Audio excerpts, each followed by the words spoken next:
Boa noite, pessoal. Boa noite, professor.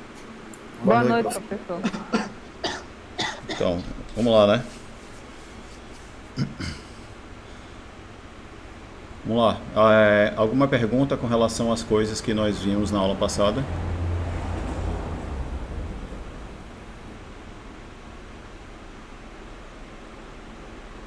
Nada?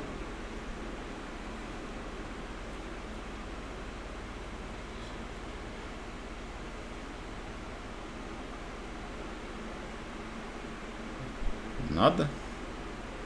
Eita.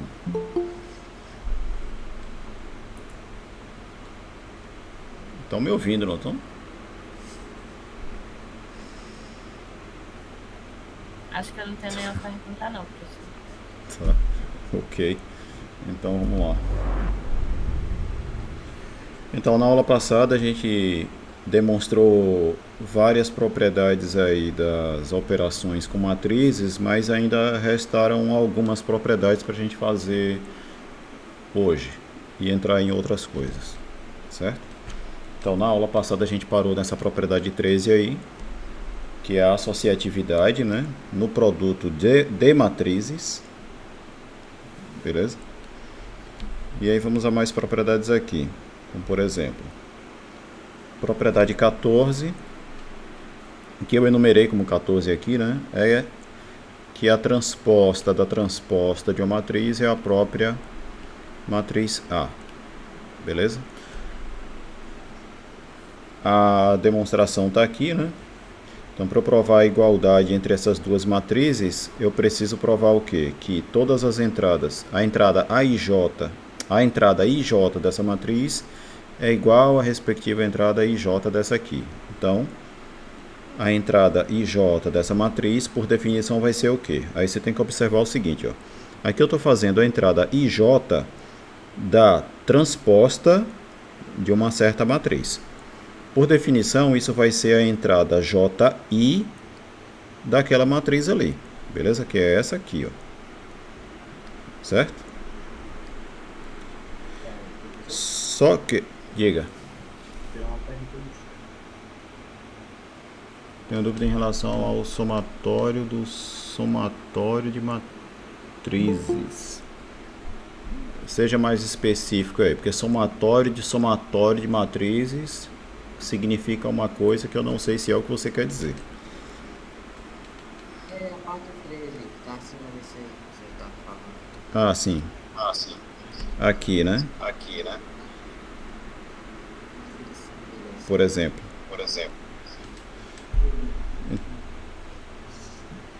Pode ser essa parte aqui? Pode, eu tô começando a entender, mas é mais esse meio pro final. Ah.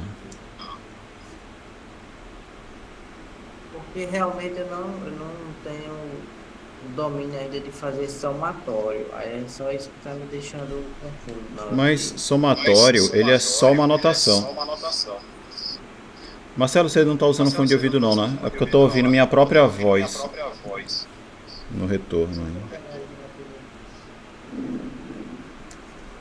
Enquanto eu estou falando, é só isso mesmo, porque como eu nunca tive um contato direto com isso, aí complica pra mim. Não, é questão de costume aí.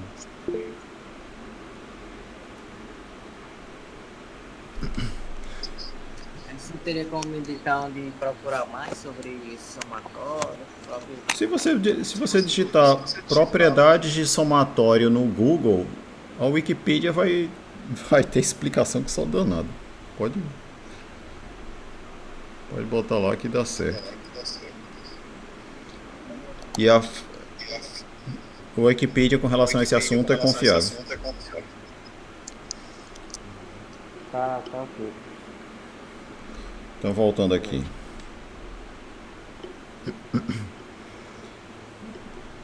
Então, voltando aqui, ó. A entrada IJ da transposta dessa matriz vai ser igual à entrada JI dessa matriz aí. E aí, por definição, a entrada JI desta matriz aqui vai ser a entrada JI da transposta de A, né? E aí, por definição, como é que vai ficar? A entrada JI da transposta dessa matriz A vai ser igual à entrada IJ da matriz A. Beleza? E aí a conclusão é que as entradas IJ, tanto dessa matriz aqui quanto da matriz A, são iguais. Então, as duas matrizes aqui são iguais, certo? Essa matriz é igual a essa. Beleza? A outra propriedade é a seguinte. Diga. Você poderia explicar melhor a transição essa primeira parte aí, da transposta? Aqui. É que você tem que pensar assim, ó. Aqui você vai fazer a transposição de uma matriz. Beleza?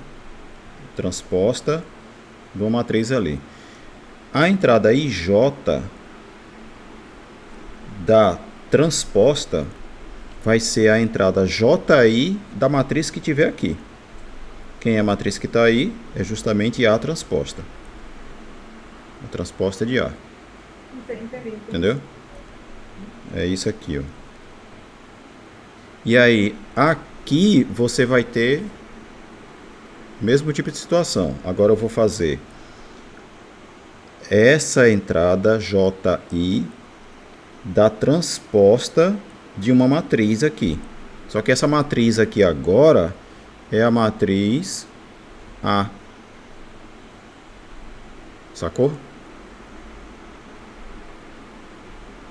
Obrigada. Entendeu agora, né? Pronto, era isso. Beleza? Bom, a próxima propriedade aqui diz respeito ao seguinte, ó. Se você pegar uma matriz A qualquer e multiplicar pela matriz nula, o resultado vai ser matriz nula. Se multiplicar tanto pelo lado direito como pelo lado esquerdo. Tá certo? Aqui, uma observação que eu tenho que fazer é que, apesar de eu estar usando o mesmo símbolo para representar a matriz nula, isso não quer dizer que essas matrizes são iguais, certo? Isso aqui isso indica apenas que todas as entradas dessa matriz e dessa e dessa aqui são matrizes em que todas as entradas são iguais a zero. Não necessariamente iguais. Por que eu estou dizendo isso? Porque a ordem aqui dessas matrizes podem não ser as mesmas. Por exemplo, a matriz A, ela pode ser uma matriz, sei lá, 2 por 3. Se a matriz A for uma matriz 2 por 3, essa matriz do lado direito aqui, ela tem que ser uma matriz de que ordem? Tem que ser 3 por alguma coisa, né? Sim ou não? Certo? E aí, quando você faz essa multiplicação aqui, o resultado vai ser o quê? Digamos que essa matriz aqui é uma matriz 3 por 4. Esse produto vai ser uma matriz 2 por 4, não é isso? Isso.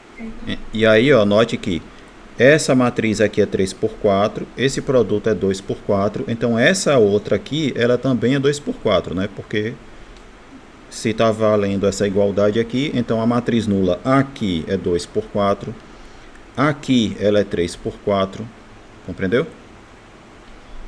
E aí nesse outro caso aqui, ó, se a nossa matriz A for novamente uma matriz 2 por 3, essa matriz que está multiplicando do lado esquerdo, ela tem que ser uma matriz alguma coisa por 2, sim ou não?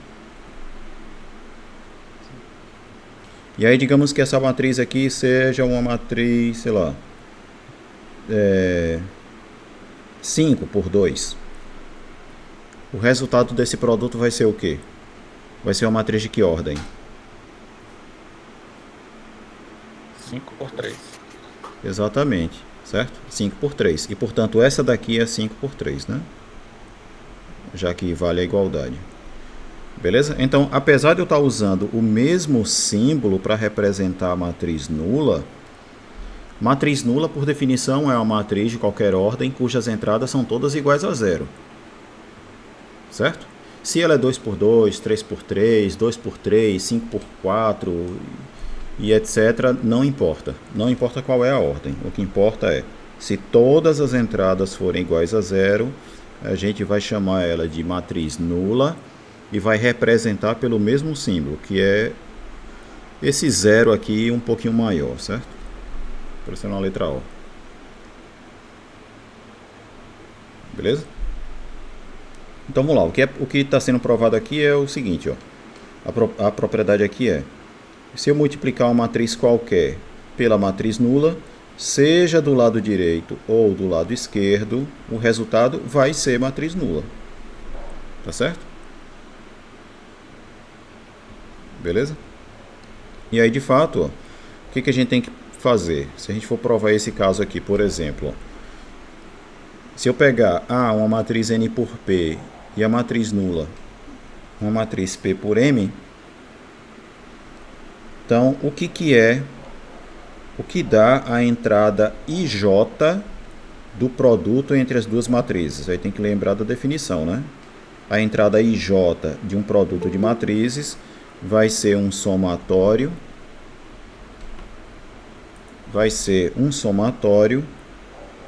do que? Dos produtos entre a entrada IK da primeira matriz e a entrada KJ da segunda. Beleza?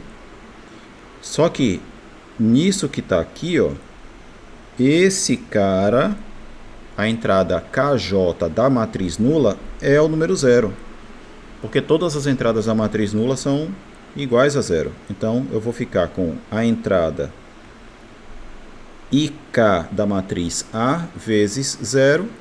Isso aqui vai dar zero, né? Todos os termos vão dar iguais a zero. E aí quando você fizer o somatório de zeros, o resultado vai dar zero. Tranquilo, né? Então o que a gente provou aqui? Que a entrada IJ desse produto é igual a zero. E note que o I e o J podem ser quaisquer coisas, né? Então a gente está provando aqui qualquer entrada desse produto, qualquer entrada desse produto de matriz aqui é igual a zero. Então ela é a matriz nula. Então vale essa igualdade aqui. Provar o outro caso é análogo, vocês podem fazer aí, certo? Próxima propriedade é uma espécie de associatividade também. Diga. Desculpa interromper. No caso anterior que o senhor disse, no caso, a multiplicação só pode ocorrer se eles tiverem as mesmas linhas e colunas? Não, o número de colunas da primeira tem que ser igual ao número de linhas da segunda. Ah, tá. Tá bem. Era só isso. Pronto. Essa propriedade 16 aqui, ó, é uma associatividade também, certo? Só que aqui a gente tem que ter o seguinte cuidado. Enquanto nessa propriedade 13 aqui, ó, eu tinha o produto entre três matrizes, nessa propriedade 16 eu tenho dois números reais e uma matriz, certo? Então eu tenho aqui, ó, uma matriz multiplicada por um número. Isso vai dar uma matriz. Essa matriz multiplicada por um número vai dar uma matriz também. Beleza? Essa aqui é a ideia. E o que essa propriedade está dizendo? Ó? Eu posso tanto pegar essa matriz e multiplicar por um número, depois pegar o resultado e multiplicar por mais um número,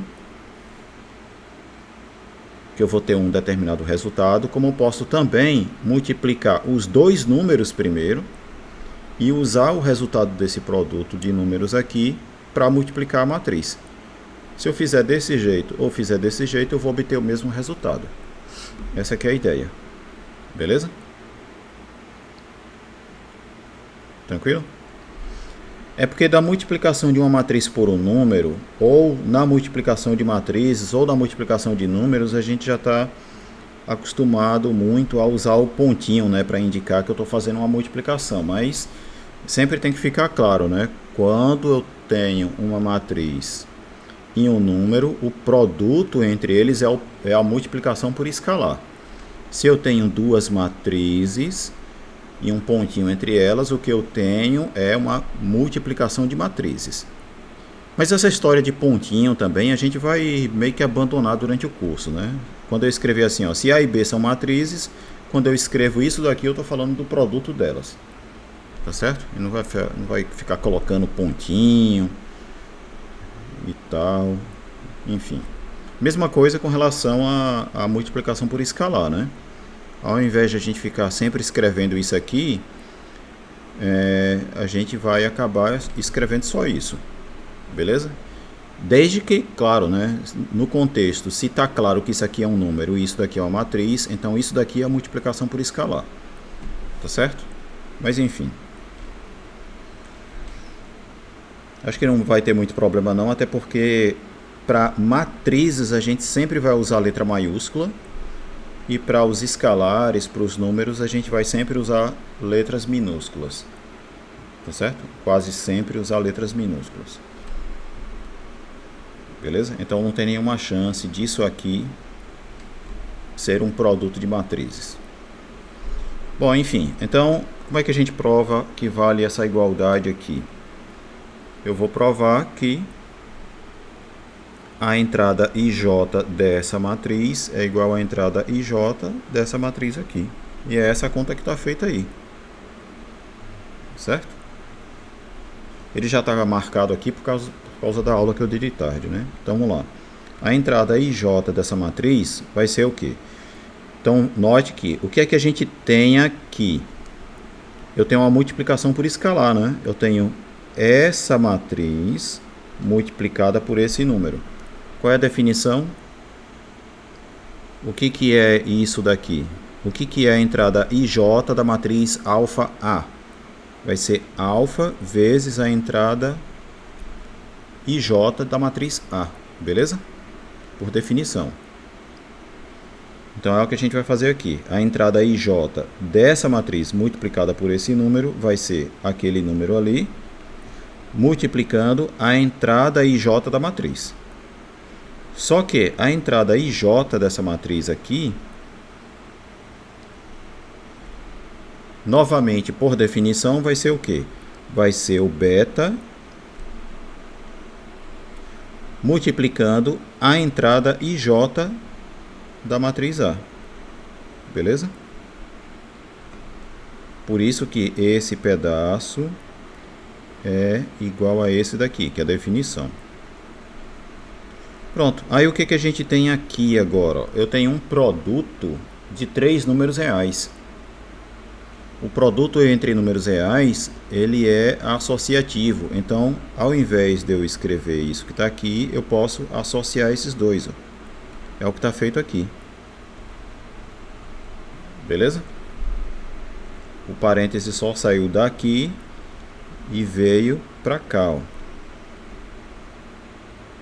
E aí o que a gente tem aqui? Ó? Eu tenho um número multiplicando a entrada IJ de uma matriz. Por definição, isso é a entrada IJ dessa matriz multiplicada por aquele número. Beleza?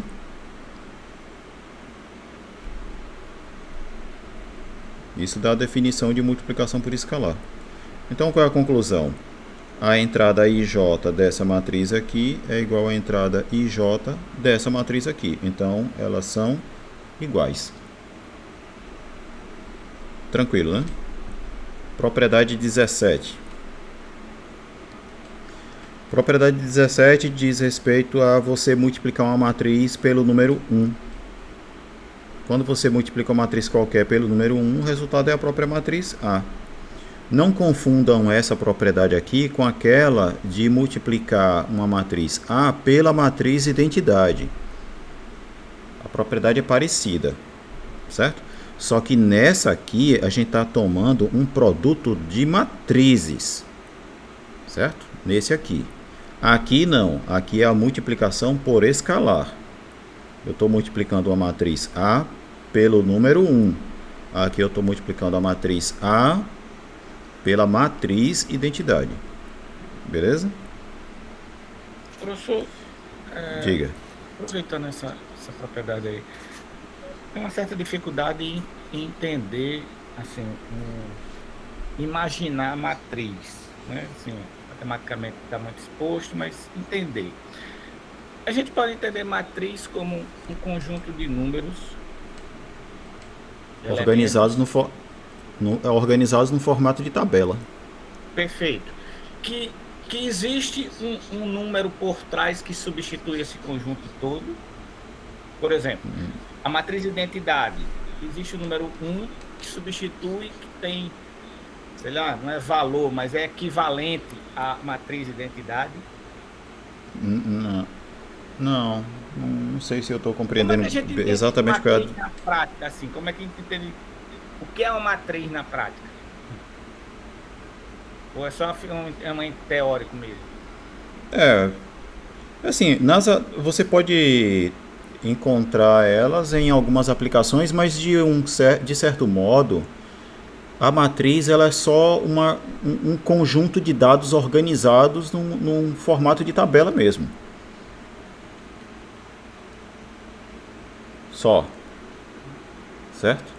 Por exemplo, sei lá, deixa eu pensar aqui em que situação a gente teria uma organização de uns dados em que aqui você tem certas categorias, aqui outras, como por exemplo, deixa eu ver, sei lá, por exemplo, as notas dos alunos nas 3 unidades de uma disciplina. Aqui você poderia ter a lista com os nomes dos alunos. E aqui a nota de cada aluno em relação às unidades. Essa tabelinha que está aqui, né, em que esse primeiro aluno tem nota tanto na primeira unidade. Esse mesmo aluno na segunda unidade tem nota tanto. Na terceira unidade tem nota tanto. Esse aqui é um aluno que foi diminuindo a nota, né? Mas enfim, você vai ter uma tabela que organiza esse cruzamento de dados, né? Nomes, notas. Certo?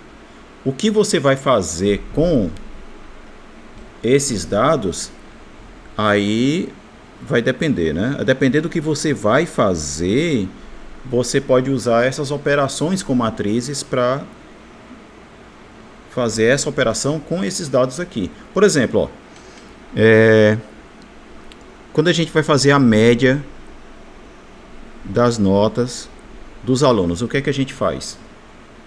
A gente soma as 3 notas e depois divide por 3, né? Certo? Se eu quiser fazer isso de forma matricial, bastaria eu pegar essa matriz aqui com as notas dos alunos e multiplicar, por exemplo, pela matriz assim, ó. Por essa matriz aqui. O que vai acontecer? Ó? Quando eu fizer o produto entre essas duas matrizes, na prática, o que está acontecendo? Eu vou pegar esse número, multiplicar por 1/3, esse multiplicar por 1/3, esse multiplicar por 1/3, e vou somar os resultados. Conclusão, o que é que eu estou fazendo? Eu estou fazendo 10 mais 9 mais 8 dividindo por 3. Eu estou obtendo a média. Compreendeu? Então, esse é um exemplo que mostra que as operações elas também não vêm do nada, não. Elas são úteis para você processar grandes quantidades de informação. Certo? Por exemplo, você obter a lista completa das médias dos alunos. Isso corresponde a fazer essa multiplicação de matrizes.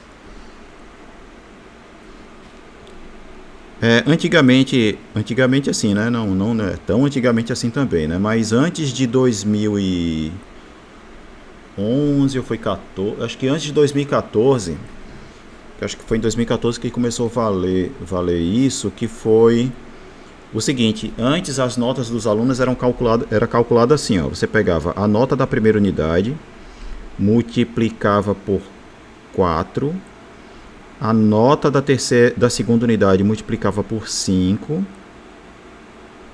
a nota da terceira unidade multiplicava por 6 e dividia por 15. Era uma média ponderada, certo? Onde a nota da terceira unidade era a unidade que tinha maior peso. Beleza? Então, para você calcular a nota final de um aluno no regulamento anterior, bastaria você pegar a tabela com as notas de cada aluno e multiplicar, por exemplo, por essa matriz aqui, ó. 4 15avos, 5 15avos e 6 15avos. Ao fazer essa multiplicação de matrizes, o resultado seria a lista da nota final dos alunos, né, da média. Só que é uma média ponderada. Beleza? Existem várias outras situações onde aparecem essas coisas, certo? Depois a gente pode falar mais sobre isso. Mas, a grosso modo, uma matriz é apenas uma organização de um conjunto de dados em forma de tabela. Beleza?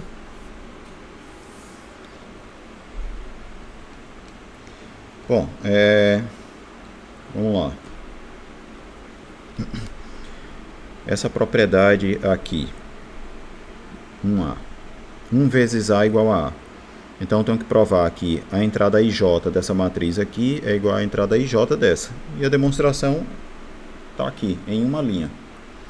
A entrada IJ desta matriz aqui, por definição, vai ser esse número multiplicando a entrada IJ da matriz A.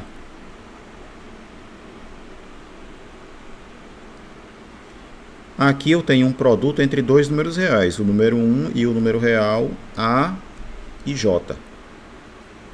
No conjunto dos números reais, qualquer número multiplicado por 1 vai ser o próprio número. Então, conclusão, a entrada IJ dessa matriz aqui é igual à entrada IJ dessa. Então, as duas matrizes são iguais. Propriedade 18. Professor, uma dúvida. Diga aí, Anderson. Boa noite. Boa noite, Anderson. Professor, o senhor poderia fazer um exemplo bem rápido de um número qualquer real multiplicado por uma matriz que me fugiu à memória? Como fazer essa multiplicação? Não, é só você pegar, como está aqui, ó. Você pega todas as entradas daquela matriz e multiplica pelo mesmo número. Por exemplo, sei lá, 3 vezes isso daqui. Aí você vai fazer, né? 3 vezes 1, vezes 2, vezes 3, vezes 4 e manter o resultado do produto na mesma posição, né? Então aqui vai ficar 3, 6, 9, 12. Beleza? Ok, professor. Pronto. Obrigado. Propriedade 18.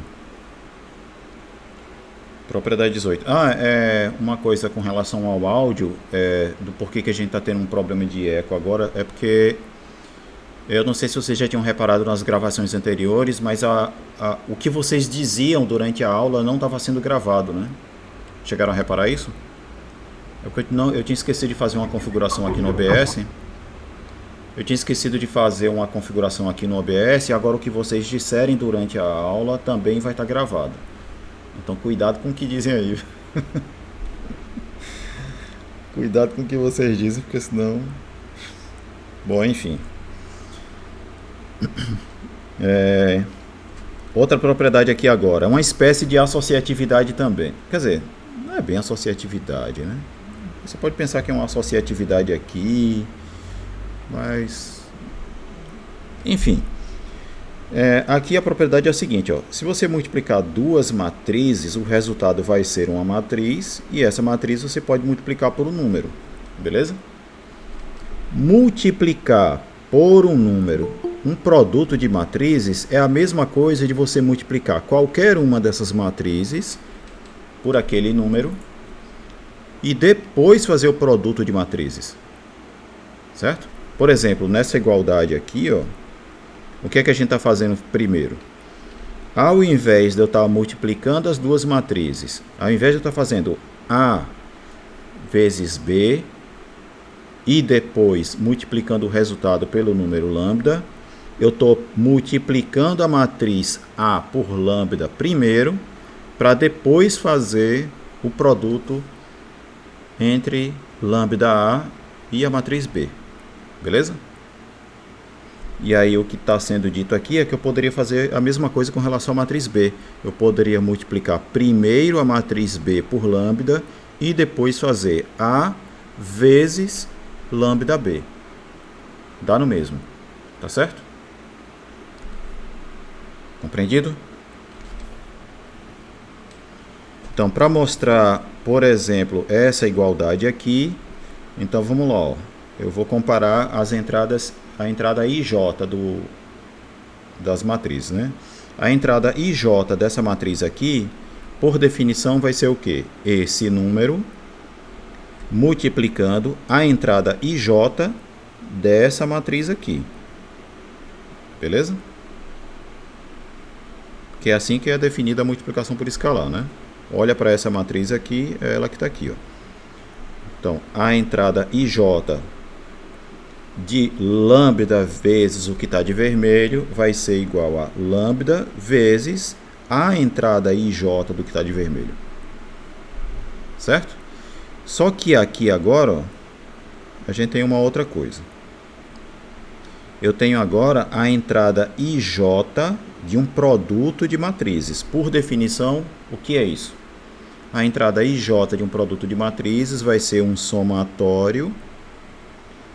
Vai ser o somatório dos produtos entre a entrada IK da matriz, que vem primeiro aqui, que é a matriz A, vezes a entrada B, a entrada KJ da matriz B, né? Que é a segunda matriz aqui. Beleza? Esse somatório está indo até P porque, assim, não estou dizendo isso, mas fica implícito que se eu estou colocando que o somatório vai até P, é porque essas duas matrizes aqui, uma tem ordem N por P e a outra tem ordem P por M, por exemplo. Certo? O número de linhas o número de colunas da primeira é P e o número de linhas da segunda também é P. Por isso que o somatório está indo até P aqui. Beleza? Então, só recapitulando aqui, ó, essa parte em vermelho corresponde a esse somatório aqui. Beleza? Eu vou até colocar em outra cor aqui para não confundir com o vermelho dessa parte aqui, né? Vou fazer assim.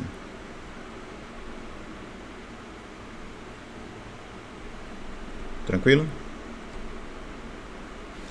E aí vamos lá, ó. Aqui eu tenho um somatório multiplicado por um número. Se a gente usar a distributividade dos números reais, eu vou pegar e vou fazer o somatório de cada um desses caras aqui multiplicado por lambda. Ou seja, isso daqui. Certo? Isso é a distributividade que eu estou usando. A distributividade que a gente já sabe que é verdadeira no conjunto dos números reais. Tá certo? É como se eu tivesse, por exemplo, lambda vezes A1 mais A2 mais A3. O que é que vai ser isso? Vai ser lambda vezes A1 mais lambda vezes A2 mais lambda vezes A3. Compreendido? É basicamente isso que a gente tem aqui. Aí o que que acontece? Ó? Aqui dentro do somatório eu tenho um produto entre três números reais. Né? Eu tenho o número lambda e tenho as entradas. Né? Eu tenho o lambda e tenho as entradas das matrizes A e B. O produto de matrizes é associativo, então posso tirar esse parêntese daqui e colocar para cá. Ó. Certo? E aí o que que acontece? Ó? O que é isso aqui? Por definição, a entrada IK da matriz A multiplicada pelo número lambda, isso vai ser a entrada IK da matriz lambda A. Beleza? E aí o que é que eu tenho agora? Ó? Eu tenho a entrada IK da matriz lambda A vezes a entrada KJ da matriz B. Conclusão. Isso que está aqui, este somatório, ele vai ser igual à entrada IJ do produto entre as matrizes que eu estou destacando aqui, em verde e vermelho. Beleza? E além disso, ó, esse J que aparece aqui é o J daqui. E o I que aparece aqui é o I daqui, ó.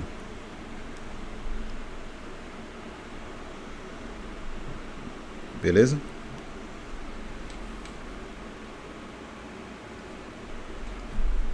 Então, o que é que está demonstrado aqui? É que a entrada IJ dessa matriz é igual à entrada IJ dessa matriz aqui. Então, é verdadeira essa igualdade. Beleza? De maneira análoga, a gente pode provar que essa matriz aqui é igual a essa aqui. Tá certo? A diferença na demonstração seria apenas essa aqui, ó. Ao invés de eu escrever isso desse jeito, eu escreveria assim, ó. AIK vezes lambda BKJ. Né? Porque como aqui é um produto de 3 números reais dentro do somatório, e o produto é associativo, é comutativo, então eu poderia escrever isso assim, ó. Se a gente usar a comutatividade e a distributividade. Primeiro, isso que está aqui é igual a isso. Usando o quê? Daqui para cá, o que é que foi usado?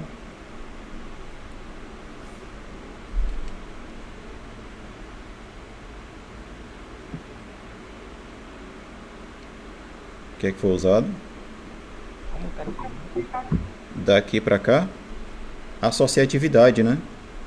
Eu deixei de multiplicar esses dois caras primeiro para multiplicar esses dois primeiro. É associatividade, né? Okay. Aí, agora eu usaria o que? Eu trocaria esses dois de posição. Ficaria AIK vezes lambda vezes BKJ.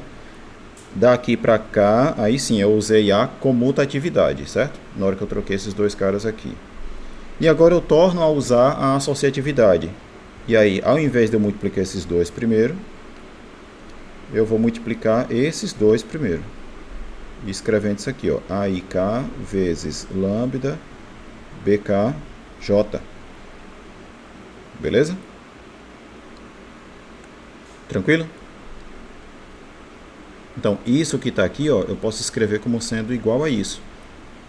Usando a associatividade duas vezes, né? Usando a associatividade, comutatividade e associatividade de novo, né? Tá certo? Enfim, então eu escreveria esse cara desse jeito. E aí, isso que está aqui, ó, seria igual ao seguinte. Isso ficaria a entrada KJ da matriz lambda B. Certo? Sim ou não? Porque por definição, ó, isso daqui é igual a isso aqui.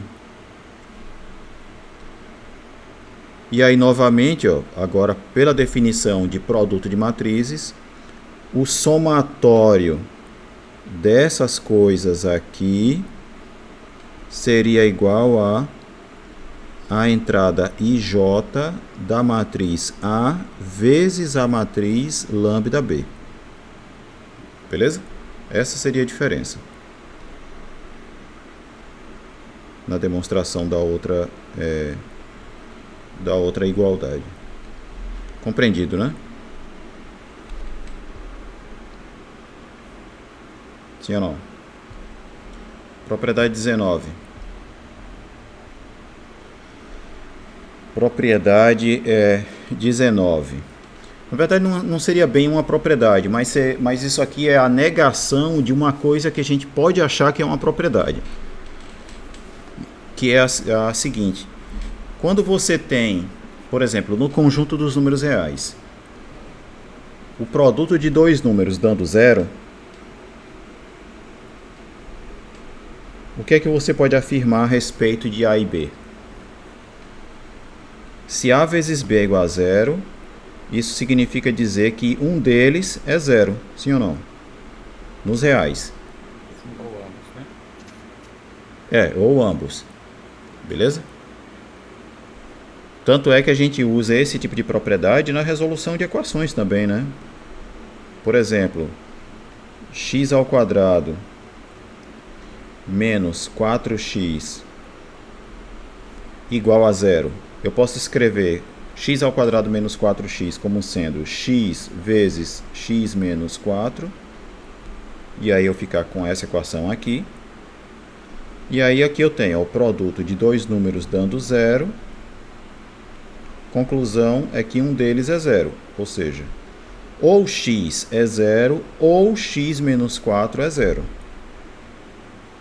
X menos 4 igual a zero significa x igual a 4, né? Então você tem que ou x vale zero ou x vale menos 4. Tranquilo? Só que no caso do produto de matrizes, isso não é verdade. E é isso que está dito aqui.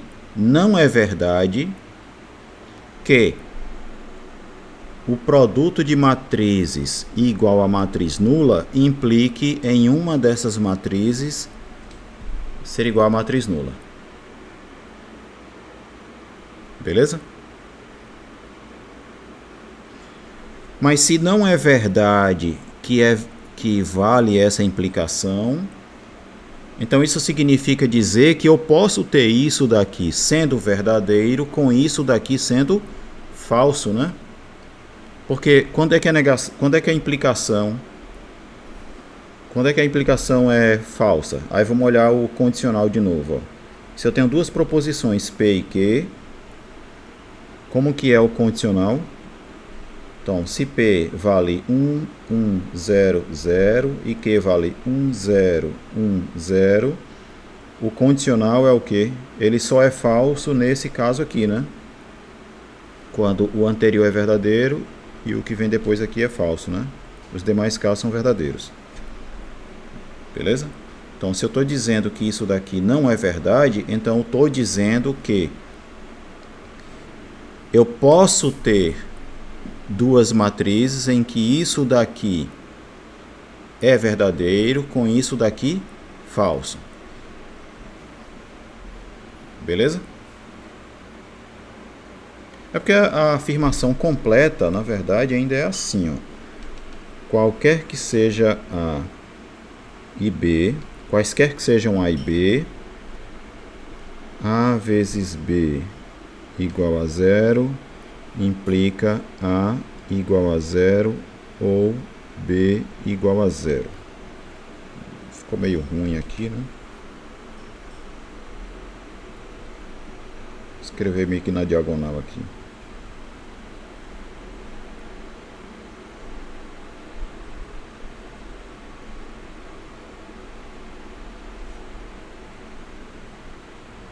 Na verdade, a afirmação seria essa, eu estou dizendo que isso daqui não é verdadeiro, né? Certo? Se isso daqui é falso, então a negação é verdadeira, né? E o que é a negação ser verdadeira? O que é a negação de qualquer que seja AB? Acontece isso. A negação de qualquer que seja é o existe, então existe AB. existem matrizes A e B, tais que AB é igual a 0 e aí você nega isso aqui, né?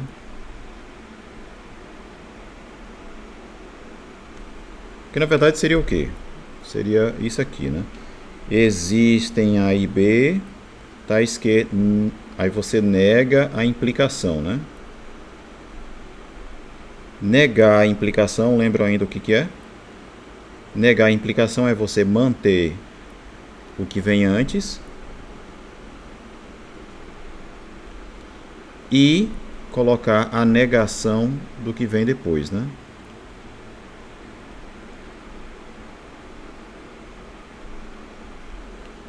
Sim ou não? Por isso, negando Matemática. a igualdade, poderia colocar o diferente também, né? Isso, e aí o que acontece? Ó, aqui eu tenho agora a negação de um ou, eu tenho a negação de uma disjunção. A negação de uma disjunção vai ser o quê? Vai ser uma conjunção das negações. Aí ficaria ainda assim, ó.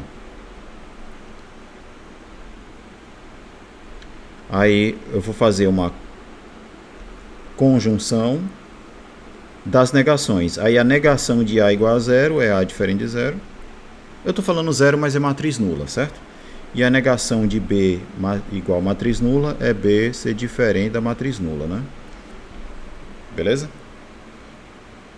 Então a negação dessa coisa aqui significa o quê? Que existem duas matrizes A e B, tais que o produto é 0, e as duas matrizes são não nulas. Beleza? E é isso que a gente vai provar aqui. Então, para você provar que existem duas matrizes cujo produto é nulo e nenhuma delas é nula, você prova isso dando um exemplo, né? Beleza? Porque você quer provar que existe, né? Provar que existe basta mostrar um exemplo.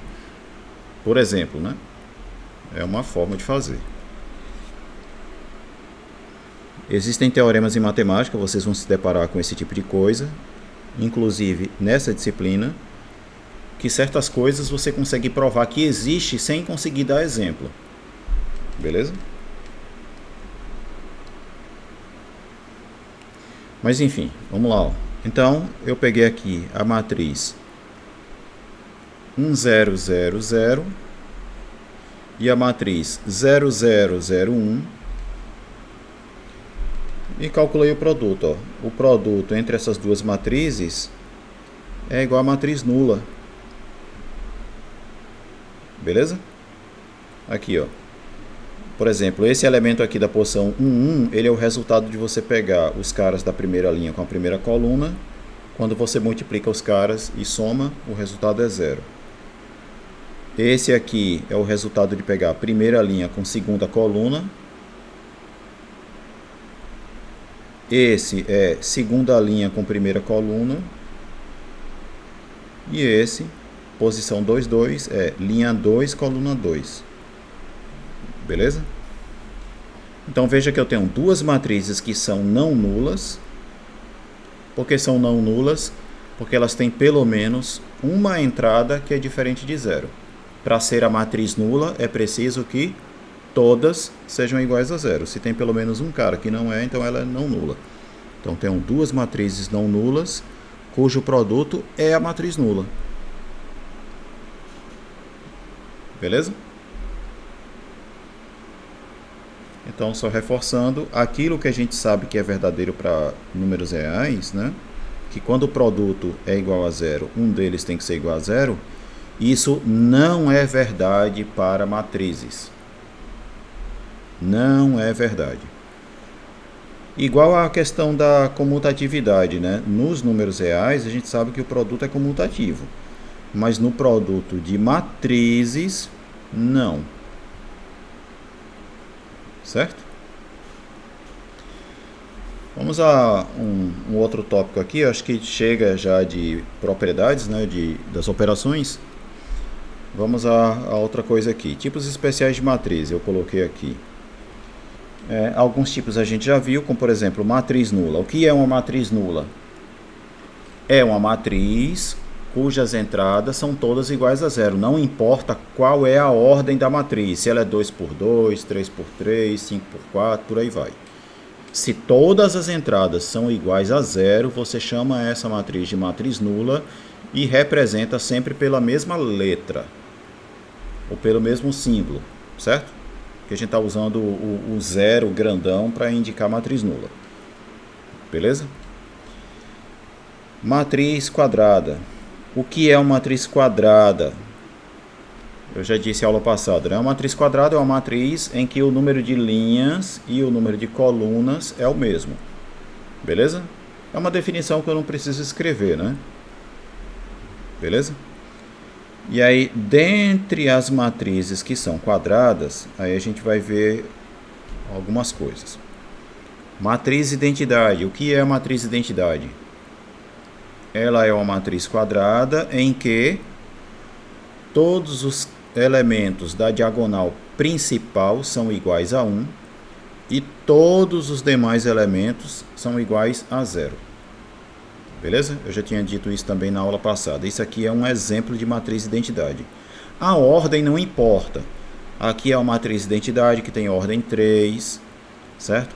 Essa daqui é uma matriz identidade que tem ordem 1. Beleza? Todas são matrizes identidade. E a gente sempre vai usar o mesmo símbolo. Aquela 2x2. Essa daqui, eu falei o quê? Aqui é 2x2. Aqui de ordem 2, aqui de ordem 3. Certo? Outra coisa, quando a gente está falando de matrizes quadradas, eu não preciso dizer que ela é 2x2. Eu não preciso dizer que ela é 3x3. Se você já sabe que ela é uma matriz quadrada, basta você dizer que ela é uma matriz quadrada de ordem 2. Que aí já fica subentendido que se ela é quadrada de ordem 2, é porque ela é uma matriz 2x2. Beleza? Então vamos lá. Sim, e matriz identidade, a gente sempre vai usar a letra I para representar a matriz identidade, certo? Tanto faz se ela é de ordem 2, se é de ordem 3, se é de ordem 1, de ordem 1000. Não importa qual é a ordem, a gente vai representar pela letra I. Agora a gente vai ter, dentre as matrizes quadradas, as matrizes que a gente chama de matrizes diagonais. O que é uma matriz diagonal? É uma matriz em que todos os elementos que não pertencem à diagonal principal são iguais a zero. Aqui é um exemplo genérico do que é uma matriz diagonal de ordem 3. Todos os caras que não estão na diagonal principal são iguais a zero. Os que estão na diagonal principal, tanto faz. Beleza? Então, definindo matriz diagonal desse jeito, observem que a matriz identidade, ela é uma matriz diagonal, né? Todos os caras que não estão na diagonal principal são diferentes de zero. Não é isso? Então ela é uma matriz diagonal. Beleza? A matriz nula. Essa matriz aqui, ó. A matriz nula 3x3. Ela é uma matriz diagonal? O que é que vocês me dizem?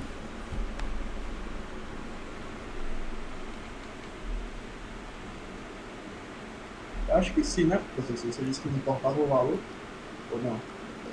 O valor dos caras que estão na diagonal, né? Então, Isso. tirando a diagonal, todos os outros são iguais a zero? Sim. Então ela é diagonal. Pronto. Beleza?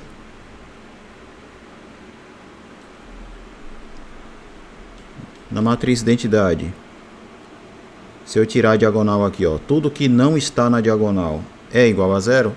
Então ela é uma matriz diagonal. Beleza? Matrizes diagonais vão ser importantes futuramente, Tanto é que, se vocês olharem a ementa da disciplina, eu acho que lá no final está escrito assim, diagonalização de operadores, né? O que é a tal diagonalização de operadores que a gente vai ver no final da disciplina? Basicamente é isso daqui, você vai ter uma transformação linear, aí a essa transformação linear a gente vai associar uma matriz, essa matriz vai ser uma matriz para transformação em relação a uma certa base, beleza? E aí, o que significa diagonalizar um operador linear? O que é a tal diagonalização de operadores? A diagonalização significa que você vai tentar encontrar uma outra base para o mesmo espaço vetorial em que está definido o operador linear, a transformação linear, de modo que a matriz da transformação em relação a essa base seja uma matriz diagonal. Beleza? E aí isso vai ter algumas implicações importantes. Beleza? Dentre as aplicações, né, uma das implicações desse resultado é uma aplicação que é a de a gente classificar cônicas e quádricas. Viram cônicas e quádricas em geometria analítica? Sim. Quais são as principais cônicas? A gente tem os tipos, a gente vê pelos tipos, né? A gente tem as elípticas, né? A gente tem elípticas, parabólicas e hiperbólicas, né? Dentre as cônicas.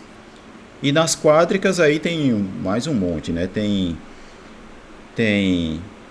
A gente tem, por exemplo, elipsoide, certo?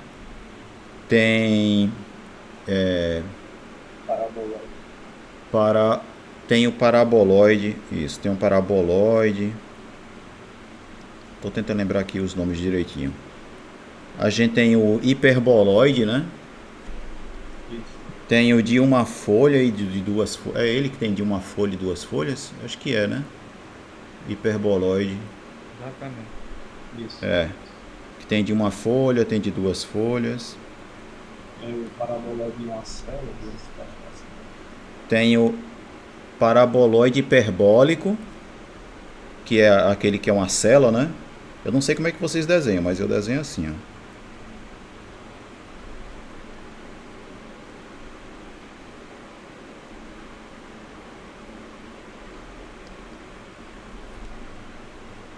Não sei como é que vocês desenham, mas eu faço desse jeito aqui. Certo? Para indicar uma célula aqui, né? É o paraboloide hiperbólico, né?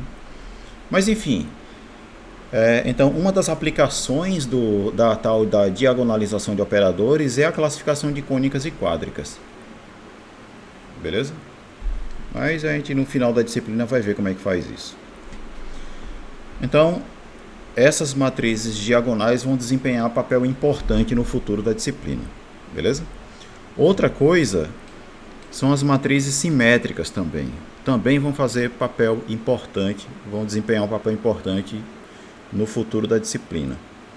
Porque a gente vai ter um teorema que a gente chama de teorema espectral. Teorema espectral. Nome bonito esse, né? Teorema espectral. Eu acho. O teorema espectral, ele diz a seguinte coisa, ó. Qualquer matriz simétrica é diagonalizável. Toda matriz simétrica é diagonalizável. Beleza? Isso é o que diz esse teorema. Então a gente precisa saber o que é uma matriz simétrica, né? E onde é que elas aparecem. Então, uma matriz simétrica é uma matriz que é igual à sua transposta. Beleza? Uma consequência dela ser igual à sua transposta,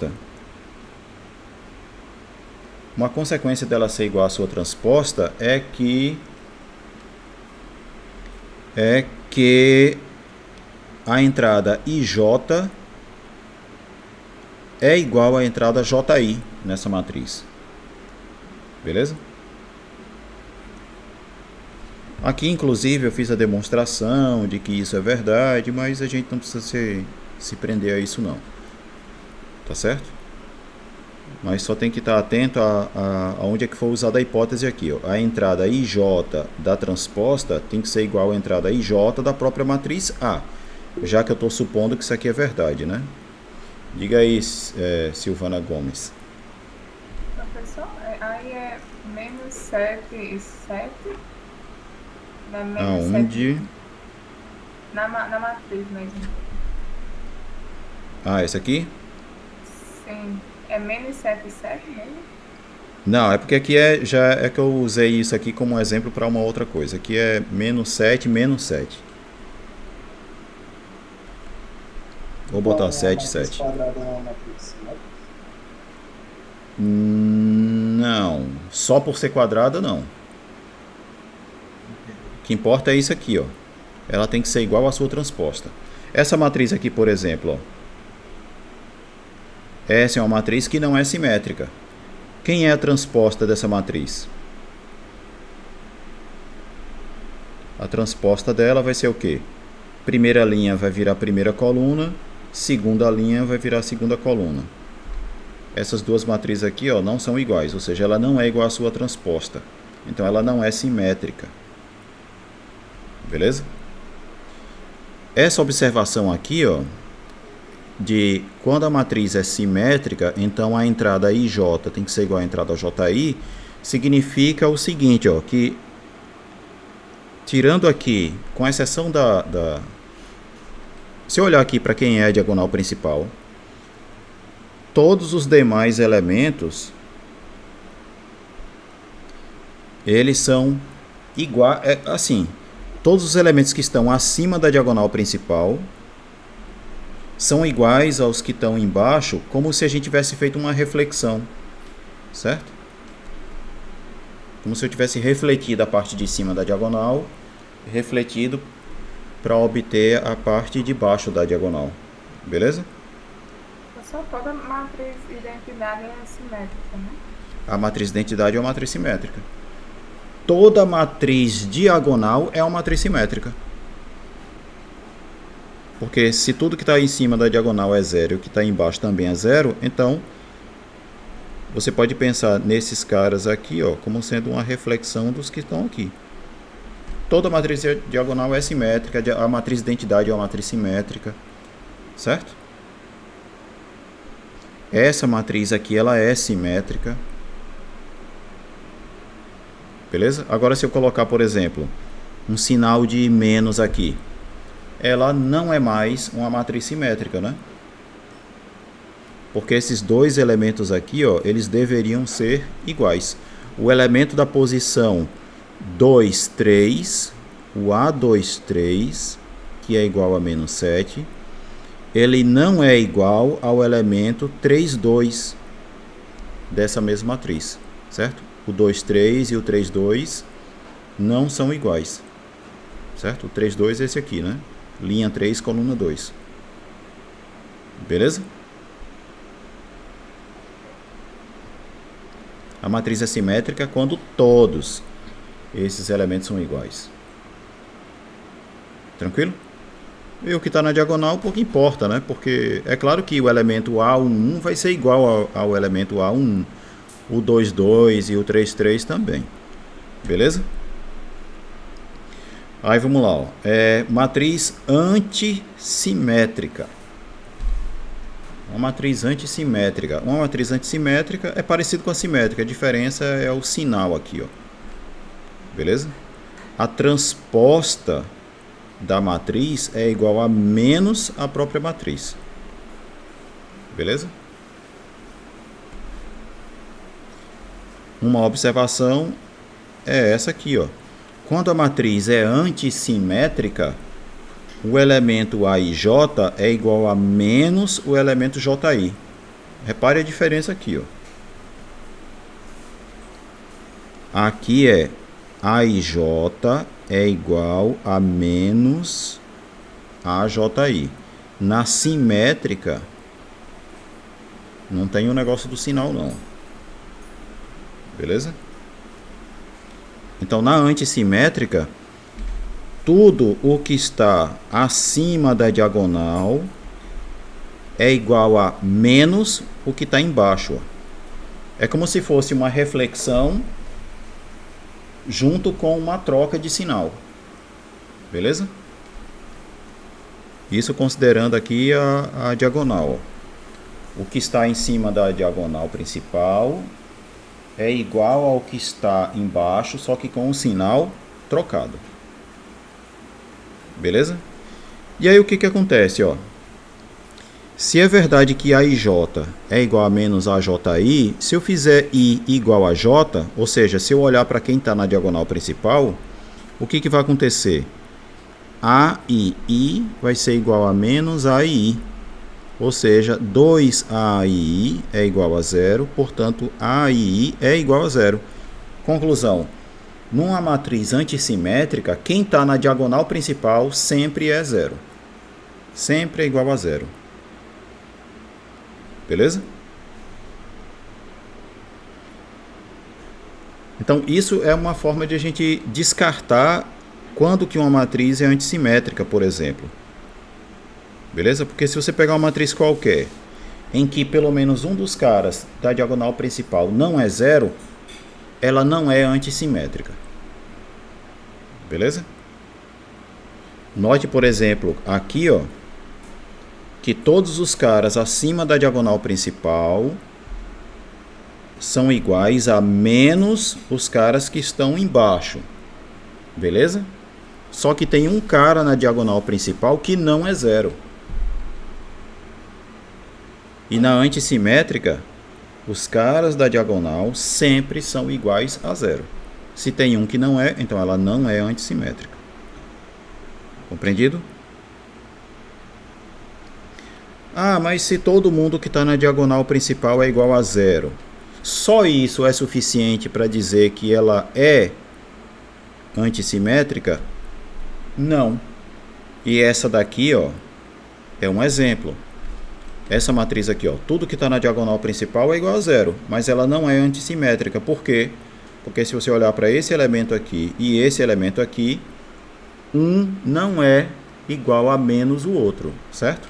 Ou seja, o elemento A12, ele é diferente de menos A21.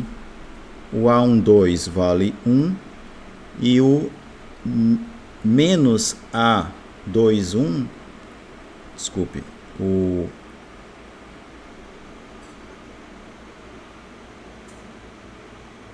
pronto, é isso mesmo, né? O menos A21, o A21 vale 1, então menos A21 vale menos 1, né? Então, note que não vale a igualdade, né? Esses dois caras são diferentes, ó. Porque 1 é diferente de menos 1, né? No conjunto dos números reais. Em teoria dos números, vocês vão aprender que sob um certo contexto, 1 e menos 1 é a mesma coisa. Mas isso vai ser em teoria dos números no quarto semestre.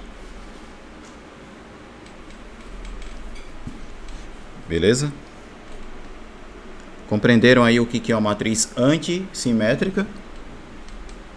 Sim. Pronto.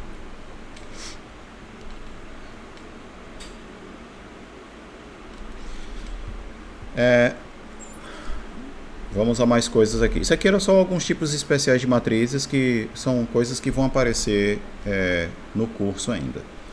Tá certo? Outros tipos também vão aparecer, mas em linear 1 até que não muito, mas em linear 2, álgebra linear 2, sim. Certo? Vamos lá. Tem umas coisas que eu vou querer falar aqui com relação à álgebra linear 2. Diga, mas eu nem fiz álgebra linear 1 ainda. Eu sei, mas é uma questão de perspectiva, né? De mostrar a vocês que, mesmo não tendo estudado ainda as coisas de linear 1, né? Existem muitas outras coisas em álgebra linear que podem ser estudadas e que seria interessante vocês estudarem. Vamos lá. Isso daqui não é uma propriedade, não é bem uma operação, mas é interessante falar do traço. O que é o traço de uma matriz? Certo? O traço de uma matriz, né, dado uma matriz A quadrada, certo?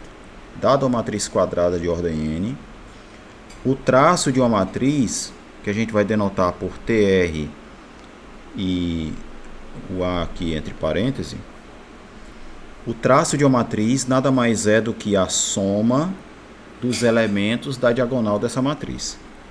Tá certo?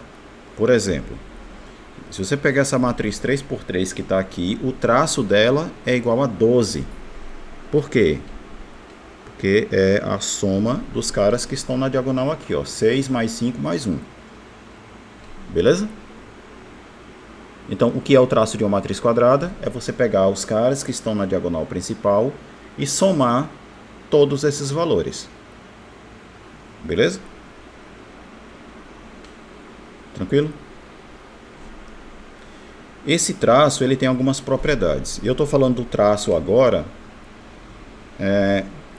porque a gente vai usar o traço para dar exemplos de coisas durante a disciplina, certo? Uma dessas coisas vai ser usar o traço como um exemplo de transformação linear. Ou mais precisamente de funcional linear. Beleza? Mas a gente vai ver depois. Esse traço ele tem algumas propriedades que são interessantes e importantes. A primeira propriedade aqui é que o traço da soma de duas matrizes é igual à soma do traço dessas matrizes. Beleza? Você pode obter a soma das duas matrizes e depois calcular o traço, como pode calcular o traço de cada uma dessas matrizes e depois somar os resultados. Você vai obter a mesma coisa. Beleza? Essa é a propriedade. O traço da soma é a soma dos traços. Certo? E aí como é que a gente prova isso? Usando a definição. O traço de A mais B vai ser o quê? O somatório dos elementos da diagonal principal. Ou seja, vai ser o somatório, K variando de 1 até N, das entradas KK de A mais B. Beleza? Só que, por definição, o que é a entrada KK de A mais B? Vai ser a entrada KK de A e a KK de B, certo? Beleza? E aí vem aquela propriedade de novo, ó. O somatório de uma soma é igual à soma dos somatórios. Certo? Só que esse somatório aqui, ele é exatamente a definição de traço da matriz A. E esse outro somatório aqui é exatamente a definição para o traço de B. Então, ó, o traço da soma é igual à soma dos traços. Tá certo? Propriedade 2 para o traço. Se você pegar uma matriz e multiplicar por um número e calcular o traço, você vai ter como resultado o mesmo que se você calcular o traço da matriz e depois multiplicar por aquele número. Certo? Beleza?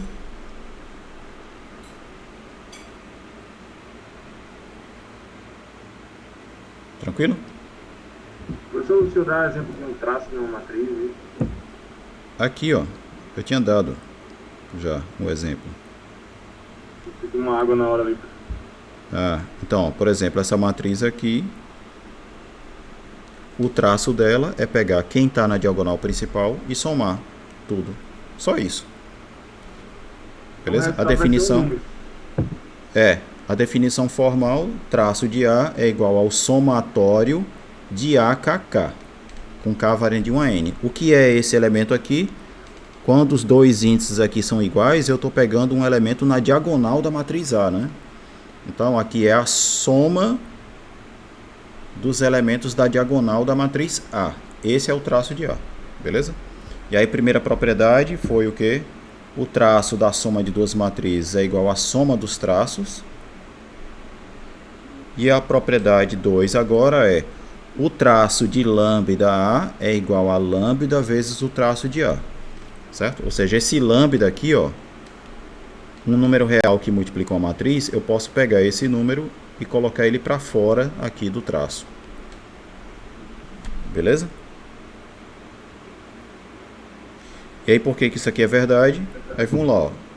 O que é o traço de lambda A? Vai ser o somatório dos elementos da diagonal da matriz. Só que isso daqui, ó, a entrada kk de lambda A, por definição, vai ser lambda vezes a entrada kk de A. Beleza?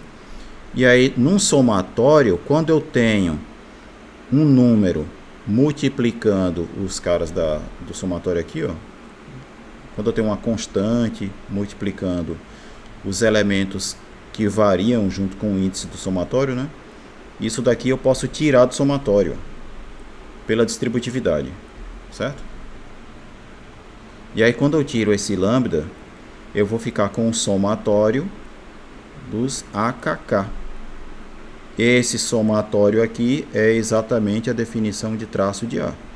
Então, ó, traço de lambda A é igual a lambda vezes o traço de A. Compreendido? Compreendido. Propriedade 3. E talvez a propriedade mais interessante com relação ao traço. Inclusive, antes de eu falar dela, eu vou falar da propriedade 4 aqui, que é mais óbvia, né? O que é o traço da transposta de uma matriz? O traço da transposta vai ser igual ao traço da própria matriz A. Beleza? E isso aqui é uma coisa que faz bem sentido, né? Porque quando você calcula a transposta de uma matriz, os elementos da diagonal principal não vão mudar, né? Concordam? Isso eu concordo. Os elementos que aparecem na diagonal de uma matriz, eles não vão mudar de posição quando você calcula a transposta. Né? Isso. Então, o que acontece? Se os caras da diagonal principal, da matriz transposta e da matriz A são os mesmos, é claro que a soma vai ser a mesma, né? Então, os traços vão ser iguais. Beleza? Ó, só para reforçar, o que é a entrada IJ da transposta é igual à entrada JI da matriz A, não é? Sim ou não? Se eu fizer I igual a J, eu vou pegar um elemento da diagonal, né? Se I for igual a J, o que está sendo dito aqui?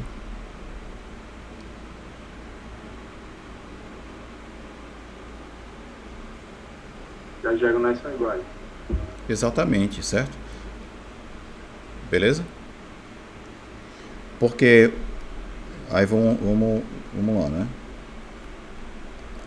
O elemento IJ da transposta vai ser esse aqui da matriz A. Se eu fizer I igual a J, esse cara aqui, ó, é o cara que está tanto na diagonal de A como na diagonal da transposta, né? É a mesma coisa. Beleza? Então, quando eu somar os caras da diagonal dessa matriz, eu vou ter o mesmo resultado que somar os elementos da diagonal dessa outra matriz aqui. Beleza? Então, traço da transposta e traço de A é o mesmo. Agora vamos à outra propriedade aqui, que aí sim já não é tão intuitiva assim, certo? Que é o quê?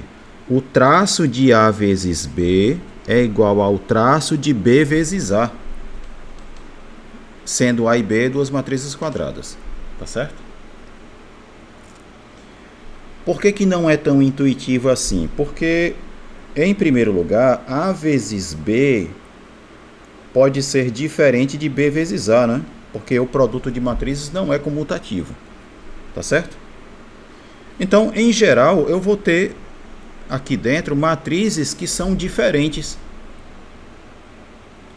Mas mesmo sendo matrizes diferentes, quando eu pegar os caras que estão na diagonal dessa matriz e somar, vai dar o mesmo resultado que eu pegar os elementos da diagonal dessa outra matriz e somar. Veja bem, eu não estou dizendo que os elementos da diagonal principal são os mesmos. O que é igual é o resultado das somas, certo? A soma dos elementos da diagonal vai permanecer. Beleza? É meio contraintuitivo isso, né? Se as matrizes não são iguais, por que que o traço é o mesmo, né? É da vida. Certo? O traço tem essa propriedade. Beleza? É da vida do matemático, né? Tá certo? A demonstração está feita aqui, ó. Então vamos só passar por ela, ó. O traço de A vezes B vai ser o quê? O somatório dos elementos da diagonal principal.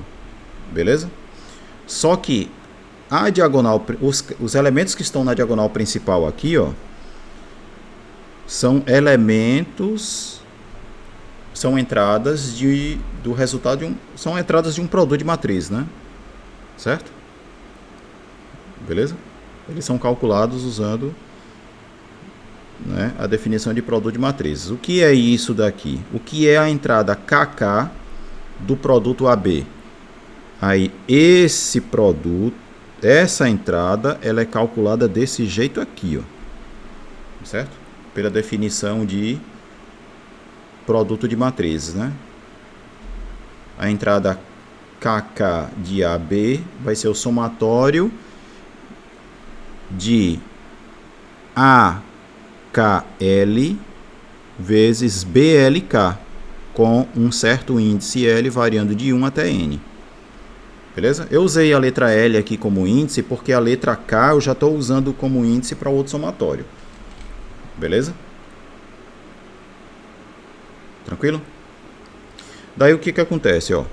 Esse produto AKL vezes BLK eu posso comutar, porque aqui eu tenho um produto de dois números reais. Eu posso trocar a ordem, certo? Então eu vou ficar com BLK vezes AKL. Tranquilo?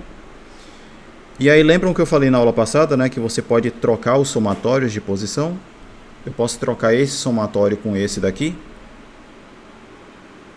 Ao fazer isso, eu vou obter, ó, somatório com L variando de 1 a N do somatório de K variando de 1 a N disso aqui.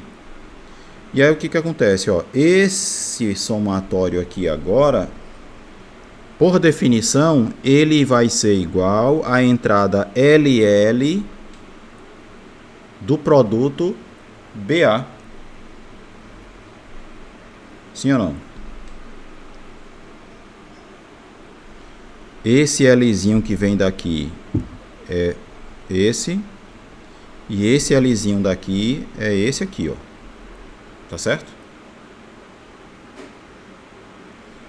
Então tenho aqui, ó, um somatório em L, um somatório com L variando de 1 até N das entradas LL dessa matriz aqui. O que que é o somatório das entradas LL dessa matriz? É o somatório dos elementos da diagonal dessa matriz. Beleza? Então, se eu estou somando os elementos da diagonal dessa matriz aqui, o que eu tenho é o traço dela. Beleza? Então, esse somatório aqui nada mais é do que o traço de B vezes A. O meu áudio falhou? É porque eu vi que o áudio do Anderson, ele aparecia, depois saía, aparecia, depois saía.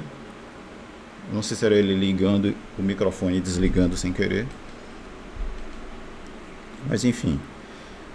Então, ó, esse somatório aqui, ele é precisamente a soma dos elementos da diagonal dessa matriz aqui. Ou seja, é o traço. Beleza? E aí, só para ilustrar, tem um exemplo aqui, beleza? Eu tenho aqui duas matrizes A e B. Eu tenho duas matrizes AB aqui, ó.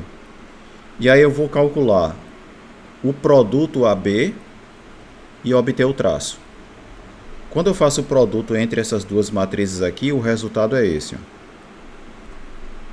Beleza? Vamos conferir só um elemento aqui, ó. Esse carinha aqui, por que ele é o 19? Porque eu vou pegar os caras da primeira linha com a primeira coluna, multiplicar e somar, né? Aí quando eu faço 1 vezes 5 mais 2 vezes 7, eu vou ter 5 mais 14, que é 19. Beleza?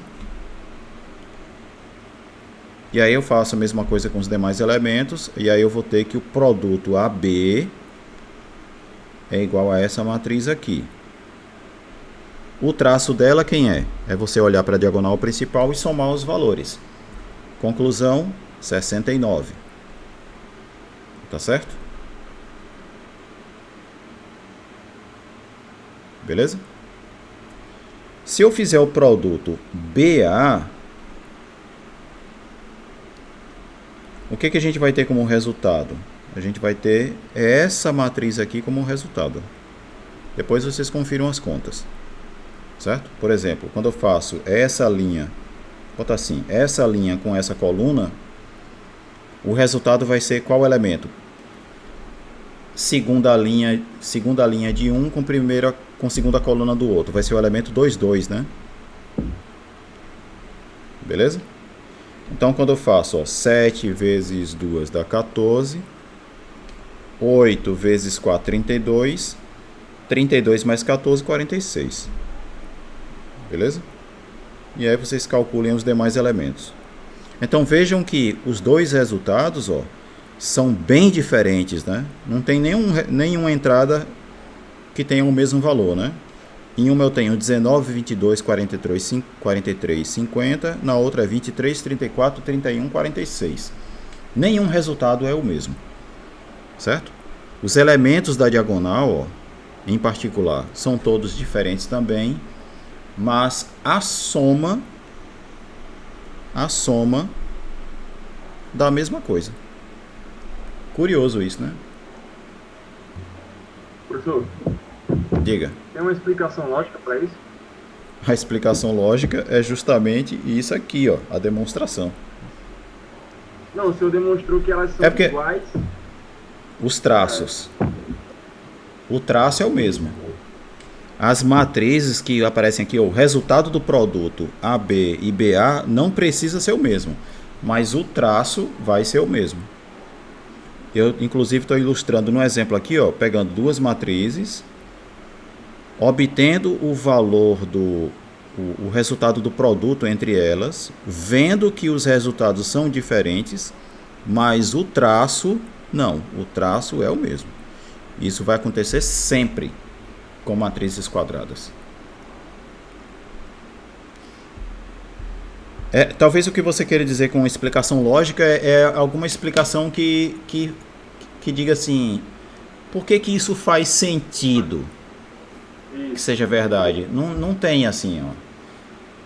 Esse é o tipo de situação em que você tem a prova do porquê que é verdade, mas ainda assim parece que não faz muito sentido na cabeça, né? Porque isso é a questão do resultado não ser intuitivo. A nossa intuição não é capaz de nos levar a essa conclusão sem fazer as contas, entendeu? Você não consegue imaginar assim não é uma coisa que faz sentido na nossa cabeça, mas é verdade. Para uma coisa ser verdadeira, ela não precisa fazer sentido na cabeça da pessoa, não, viu? Certo? A gente tem esse tipo de coisinha na matemática. Não é porque eu não consigo entender, não é porque eu não consiga intuir que é falso, não. Se você achar esse tipo de coisa, você está sendo um terraplanista científico. Certo? Uma coisa você não precisa entender pela sua intuição uma determinada coisa para você ter que aceitar que ela é verdadeira. É o caso aqui. Certo? É o caso aqui. Porque aqui você tem uma demonstração matemática de que isso é verdade. Mas a gente não consegue imaginar esse resultado, né? A gente consegue entender a demonstração, mas imaginar assim do nada, você pensar, poxa, mas eu acho que se eu fizer A vezes B e somar os caras da diagonal, e se fizer B vezes A e somar os caras da diagonal, eu acho que vai dar a mesma coisa. Você não consegue imaginar esse tipo de coisa. Tá certo? No caso do traço o traço de lambda A é igual a lambda vezes o traço de A. Quando você pega uma matriz e multiplica todas as entradas por um mesmo número, certo?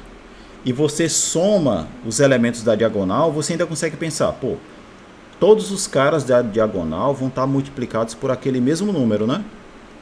Porque todos os elementos da matriz estão multiplicados por lambda.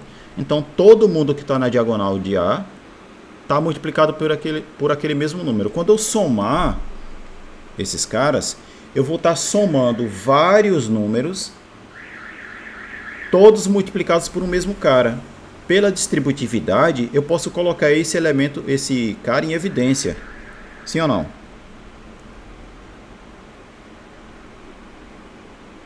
Não é? É exatamente o que a demonstração mostra. Né? Exatamente, justamente. Tá aqui, ó, distributividade sendo usada, ó. Quando eu estou somando os caras da diagonal, eu tenho um mesmo número multiplicando cada um deles, eu coloquei esse número em evidência. O que sobrou aqui é o traço da matriz. Então, esse é um resultado que, independente da demonstração, você ainda consegue visualizar, entre aspas, na sua mente, o porquê que ele é verdadeiro. Tá entendendo? A demonstração aqui é apenas uma formalização do resultado. Beleza? O mesmo no traço de A mais B. Quando você soma duas matrizes, você vai somar os elementos da diagonal de um com os elementos da diagonal da outra. Não é isso que você vai fazer? Sim ou não? Então você vai pegar o A11 mais o B1. Aí vai ter o A22 mais o B22 e assim por diante. Quando você somar todos esses caras, você vai ter A11 mais B1, A22 mais B22, mais A33 mais B33 e assim por diante. Se você juntar todos os caras, todos os A11, A22, A33 e etc., você vai poder somar esse cara, mais o B1, mais B22, mais B33 e assim por diante, sim ou não? Você consegue imaginar você separando, né? Os caras da diagonal de A, os caras da diagonal de B, as somas vai ser uma soma é o traço de A e a outra soma é o traço da B. Tá entendendo o que eu quero dizer com o resultado ser intuitivo, né? Não que seja, não sei se intuitivo é a palavra perfeita para descrever isso, mas esse resultado aqui, você consegue vislumbrar ele na sua mente, certo? Esse daqui também, você consegue vislumbrar ele. Agora, esse daqui, eu não acho não. Não achava isso quando eu vi a primeira vez e continuo não achando hoje. Eu entendo perfeitamente bem o porquê que ele é verdadeiro, mas por causa da demonstração. Eu sei que ele é verdadeiro e eu sei provar, mas esse é o tipo de coisa que você não consegue vislumbrar assim, né? Você pensando a respeito, você consegue intuir que isso é verdade. Beleza? Tranquilo? Tranquilo. O Jefferson está falando a respeito aí da capacidade de abstração. é sobre a capacidade de abstração, mas é mais ou menos por aí mesmo, tá certo? Só que vai até um pouco além, né? Até um resultado abstrato pode ser um resultado que você consegue ter uma intuição de que ele é verdadeiro. Por exemplo, ó, quer ver um exemplo de um resultado que vocês vão ver em cálculo 1 e que você pensa assim, mas isso chega a ser óbvio. É o seguinte, ó. Imagine que você tenha uma função. Digamos que essa função está definida no intervalo AB, certo? E o gráfico dessa função, ele é um desenho que você consegue fazer sem tirar o lápis do papel. Certo? Compreendido? Imagine o desenho do gráfico de uma função que você consiga fazer esse desenho sem tirar o lápis do papel. Isso é uma forma de a gente dizer que o gráfico dessa função, essa função é uma função contínua. Digamos que no ponto A, essa função ela é negativa e no ponto B ela é positiva. O gráfico da função nesse intervalo ela vai ligar esse ponto a esse ponto aqui. Se eu fizer isso sem tirar o lápis do papel, o que é que vocês acham que vai acontecer? O gráfico vai ter que cortar o eixo X ou não? Para eu sair daqui e chegar aqui sem levantar o lápis do papel, eu vou ter que cortar ou não o eixo X? Sim. Sim. Certo? Não é um resultado intuitivo? Você consegue, mas para eu sair debaixo dessa linha e ir lá para cima dela, eu vou ter que cruzar essa linha. Concordam? É um resultado bem intuitivo, mas vocês vão aprender em cálculo 1 que esse resultado é bem difícil de provar. Bem difícil assim, né? Assim, para a maturidade que vocês têm hoje, vocês vão achar que é difícil de demonstrar. Mas é um resultado bem intuitivo. Esse teorema aqui se chama teorema do anulamento, certo? Ou tem livro que também chama de teorema do valor intermediário. Tá certo? Que diz assim, ó. Se f de A vezes f de B é negativo, então existe um C dentro do intervalo AB tal que f de C é igual a zero. É esse carinha aqui, ó. Ou seja, existe um valor de x, existe um valor para x, que é o C, de modo que f aplicado a esse valor, o resultado é zero, que é cruzar o eixo x. Beleza? Essa hipótese aqui é só para dizer que o valor da função em A e o valor da função em B, eles têm sinais contrários. Certo? Porque eu podia ter essa situação aqui também, ó. Em A, a função é positiva, em B ela é negativa, certo? E o gráfico tem que ser desenhado saindo daqui para cá, sem levantar o lápis do papel. Então, ela vai ter que dar zero em algum lugar. Não é intuitivo? Claro, a hipótese é essa e f é contínua, certo? Esse negócio de desenhar o gráfico sem tirar o lápis do papel no intervalo significa dizer que a função ela é contínua nesse intervalo, certo? Então, toda função contínua que muda de sinal, ela tem que dar zero em algum lugar. É basicamente isso. Tem um outro teorema chamado teorema da curva de Jordan, que é o seguinte, ó. Imagine que você vai fazer uma curva simples, fechada, né? Uma curva que ela termina onde você começa e ela não tem autointerseção, que é esse tipo de coisinha aqui, certo? Como se fosse um nó. Toda curva desse jeito, no plano, ela vai dividir o plano em duas regiões. A parte que está dentro da curva e a parte que está fora. Certo? Isso significa o seguinte. Que se eu pegar um ponto aqui e um ponto aqui dentro e um ponto aqui fora, se eu quiser ligar esses dois pontos por uma curva, sem tirar o lápis do papel, necessariamente eu vou ter que cruzar a minha curva simples em algum ponto. Ou seja, não tem como eu sair, se isso aqui for o desenho de um país, né? O mapa de um país, não tem como eu sair desse país sem cruzar a fronteira. É basicamente isso. É impossível você sair do Brasil sem cruzar uma das fronteiras. Tá certo? Beleza? Por terra, né? Pelo menos. Então, existem resultados que são intuitivos, mas e existem outros que não são. Tranquilo?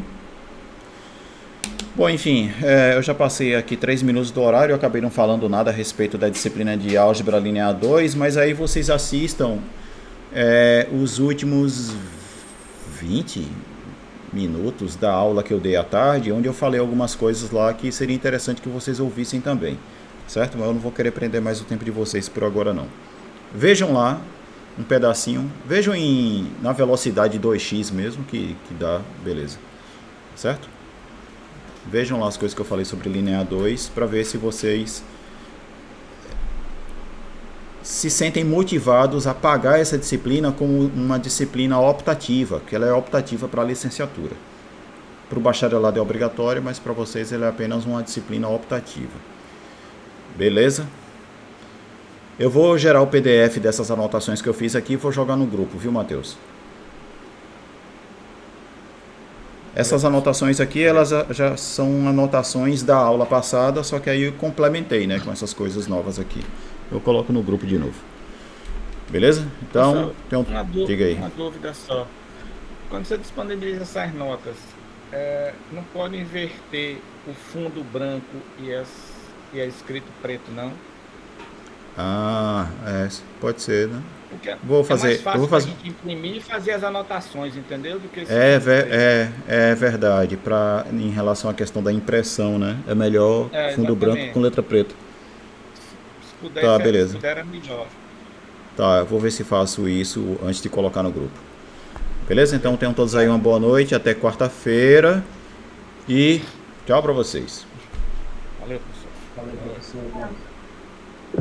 Valeu.